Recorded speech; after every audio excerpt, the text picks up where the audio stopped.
ने जिला अध्यक्ष मोहनलाल जी से कहा कि मुझे आपसे कुछ बातें करनी हैं अपने पद को लेकर। तो मोहनलाल जी ने कहा कि ठीक है, आइए बैठते हैं, बात करते हैं। इन्होंने मुझे बुलाया, मैं गई भी अपनी बात रखने के लिए, करने के लिए मैं गई भी। चूंकि मुझे भी काम कर रही थी तो आगे बढ़ने की लालसा तो हर किसी को होती है, मुझे भी थी। मोहनलाल जी ने मुझसे कहा कि दीपाली जी, मैं आपको जिला उपाध्यक्ष बना दूंगा, तो आप मुझे क्या देंगे?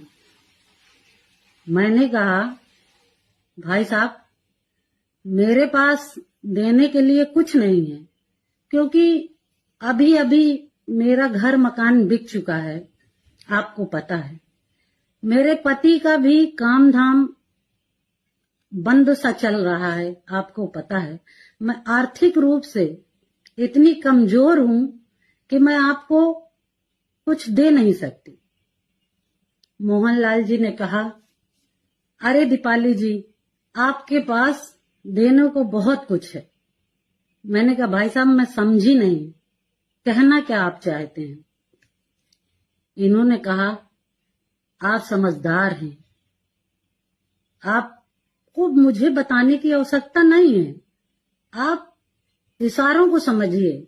मैंने कहा, भाई साहब, मैं ना तो इशारों में बात करती हूँ, ना मुझे समझ में आता है ये सब। आप खुद का बताइए, यदि करने योग्य होगा तो मैं जरूर करूंगा।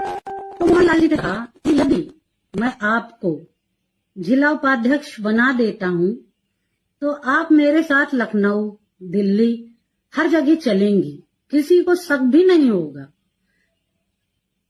बस एक बार मैं कैसे इस बात को बोलूं, मुझे खुद समझ में नहीं आ रहा। इस जैसे नीच व्यक्ति को क्या कहूं मैं?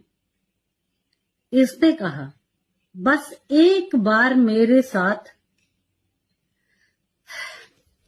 हम बिस्तर हो जाइए। हम बिस्तर होने का मतलब सारा समाज समझता है। इनकी इतनी गंदी भावना जो मुझे महीनों से कचोट रही है, मैं किसी से कह नहीं पा रही थी, शांत थी। मैंने कहा, भाई साहब, आपके घर में भी बहू बेटियां हैं, ऐसी बातें की जाती हैं? आप बहनों के प्रति ऐसी धारणा रखते हैं? और क्रोधित होकर मैं वहां से आने लगी तो इन्होंने कहा कि दीपाली जी, अगर आप मेरी बात को मान जाएंगी तो मैं जिला पंचायत का आपको टिकट भी दे दूंगा। मैं लालची महिला नहीं हूं, इसलिए मैं शांत होकर, गुस्से में लाल होकर वहां से वापस घर गई। इतना सब कुछ इनने कहा, उसके बाद भी मैं निरंतर प्रयास करती रही कि जहां मैंने 10 साल दिए, उस 10 साल को मैं व्यर्थ ना गंवाऊं, काम करती रहूं। कुत्ते तो भौंकते ही रहते हैं,